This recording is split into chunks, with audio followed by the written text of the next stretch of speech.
Kia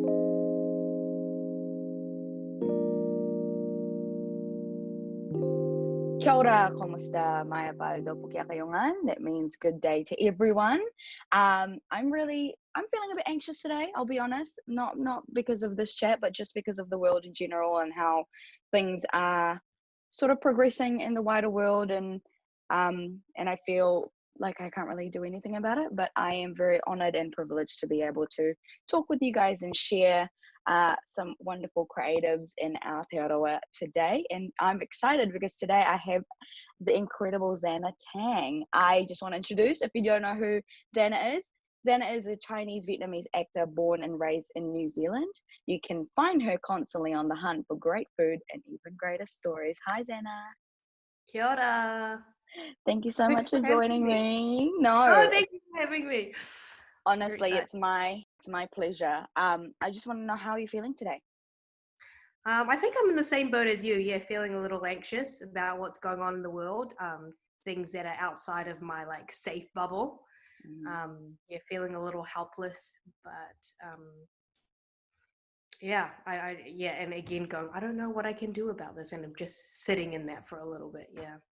Totally. Me and you on the same boat, and it's totally valid and okay.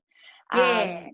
I just want to know, in terms, we can talk about this in retrospect of us being in level 4, 3, or where you are now. So happy for you to do that.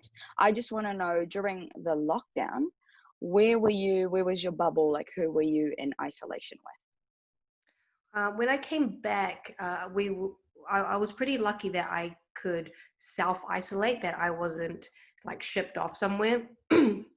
Sorry, didn't have to be shipped off somewhere to do my quarantine, that I with? could, yeah, just do it on my own. And so I came home to my family, and that's where I've been for the last like 2 and a bit months. Mm-hmm.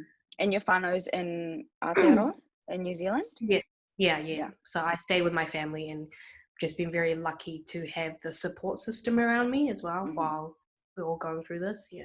Mm-hmm. I'm really interested to know, in terms of how life has been for you, because I'm assuming you've been a very busy actor. But I just want to know, we are all, like, living and sort of doing our own thing in terms of the artistic industry. But I want to know, who is Xana? Who are you when your practice or craft is on pause? I'm such a lazy slob when I'm not like required to do anything.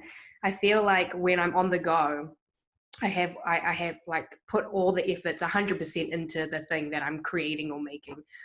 But I've tried, I think, in the last year to save that energy. So when I am doing something, I'm putting 100% effort into it, and when I'm not, that I'm using my time to either take a break and just gently let myself do whatever the inner child needs to do, or I try to be productive in a way where it's not like I'm pushing myself to like constantly be better or have to work on something, but even if it's just soaking in a bit of knowledge here and there. And I feel like when I'm not in that creating space, I'm always in this like learning space, either learning about myself or other people, or about the art, or about a different art. Yeah. Totally hear that. So you mentioned a couple of things there. You're a lazy sloth, and you have your inner child. And I really just want to sort of elaborate a little bit on that. Um, what did you mean, your inner child? Like, what does that look like, or what does that feel like? What do you need to nourish that inner child that you're talking about? I feel like, I mean, everyone's inner child is different, and with mine, I feel like there's like the core of it, and some days I get closer to it, and some days I feel like there's more layers and more boundaries around it, where I feel a little more sensitive. But basically, it's very close to whatever my heart space or soul wants to feel that day, and I'll just let it do its thing. Um, the other day I was doing a Zoom class, and we had this exercise where the teacher was just like, we're just going to have a tantrum. And I just thought like this was just the weirdest and silliest thing. But after really just having no judgment and letting that inner child scream or do whatever it wanted to do, have that tantrum. It felt so freeing.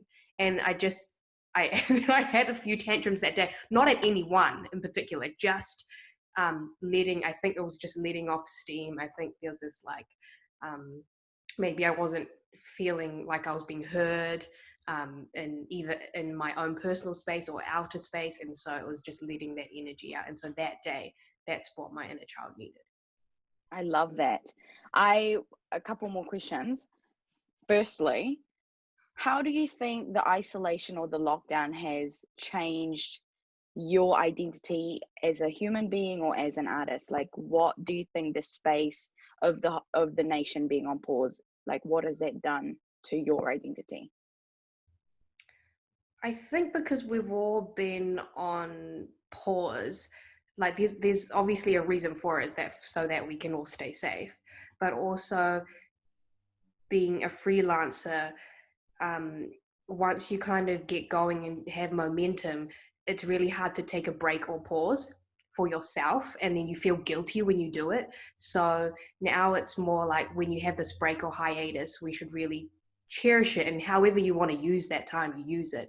But the break really, I think, gives us time to rest and reflect and recover and on all the things that are happening on the inside, so that we can better inform our identity of who we want to become or who we are now, and then how we want to move on in the world. And I feel like it's kind of given me a better sense of how I am now and how I want to move forward in terms of identity. Yeah.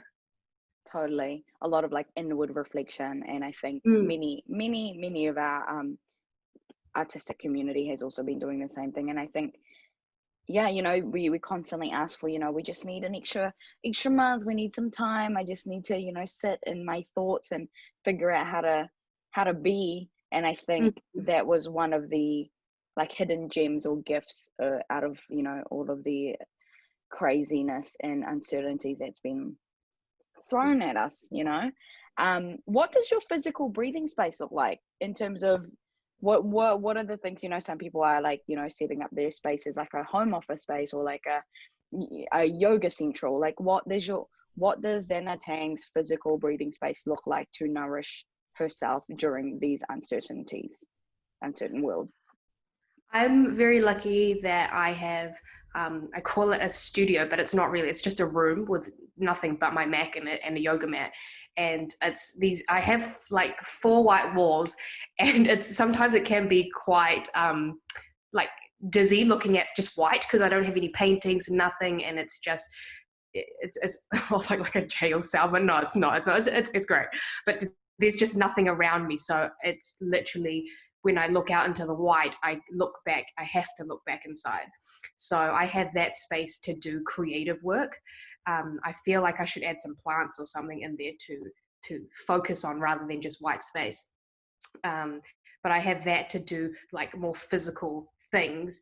But I've also taken out, like I have a little walk-in wardrobe, and I've taken out half of it so that I've made like a studio, a recording booth, so that I can do, like actual work, and also been trying out fun things like animal noises and whatnot, and hearing it back. It's just like fun things for myself, so that it's not all, work, and that to remind myself that it is, at the end of the day, we are just playing. I'm really, really stoked to hear all of these things, and quite, it's very enlightening actually, in terms of how everyone sort of individually nurtures their like creative space.